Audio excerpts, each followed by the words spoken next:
waa jongoma na nga def yaa ngi si jàmm. waaw góor gi maa ngi si jàmm. sañse nga de naka sa dugg daa mu ngi dalax. waaw je vais bien góor gi loo may doyee dama yàkkamti. waa mais yow tamit jongoma xanaa nit ku la woo bu la waxul dina la jox surtout sax kilifa gu tol ni man xanaa yow xamoo ma je suis un milliardaire kon bi yëpp maa leen ni may dépense soo ma xamul tamit war nga ma dégg. ah bon kon man yow lay wër. waxal waay ak si nga man damay maye bay xalangu di daaj përie laa la wax xaalis kese la laji suluxu doxaanal xale bi waay t'inquiète pas xaali kii dama koy jël kii sama lekk la sama size la waay yow tamit. ok jongoma je disais man je suis un milliardaire loo bëgg ma defal la ko xoolal foo joxoñ dama koy dagg laa la wax. waa dégg naa li nga wax mais dafa am lu ma si jaaxal. ah bon mooy lan noonu. xanaa gisoo nu ma tollu est-ce que antan nga ma. waay maa la gis nga naan ma lan yow jongoma 4G nga man ragaluma loolu de je suis un prédateur man rëbbkat laa man jaan tuuti na waaye dangar gaa ngi ci biir de attention à ne pas provoquer un lion qui dort la gisulu dumba léegi mu jiga marché de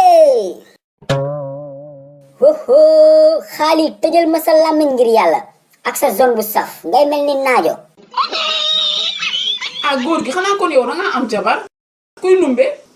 Ndumbe c'est personne Ndumbe c'est le mbindaan de la maison waaw sama mbindaan la dama koy waaj a dàq sax parce que dafa bëri wax te du togg lu neex. ah kon baax na.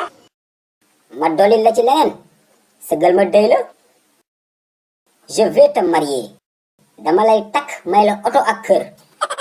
ay alaaji suluxu ragalal yàlla ci li ngay wax. ah kontaan naa trop. yow moom à partir d'aujourd'hui beau gosse laa lay woowee. ii beau gosse nag non ndekete man mësuma dund maa ngi soog a am jongoma bu jonge nag xam nga man nan laa lay woowee ma patate chaude maanaam sama patas bu tàng jër buy lakke. i Malick mu ngi ñëw nag tey rek mu yàkkal ma cëtëtëtët. waa papa yow lay def si mbedd bi naaj bu tàng bi. ii père nag. du sama doom de booy koñ bi noonu lañ may woowee. waa mais papa yow looy teg nii.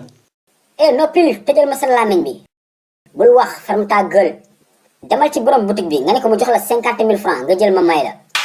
waa mais man damay bëgg waaru wala yow mosoo ma may 10 000 ba ma may 50 000 kon jeex na xaaral ma dem. booy demal lagal te nga bàyyi di ma woowee papa je ne suis pas ton père bul ma yàqal.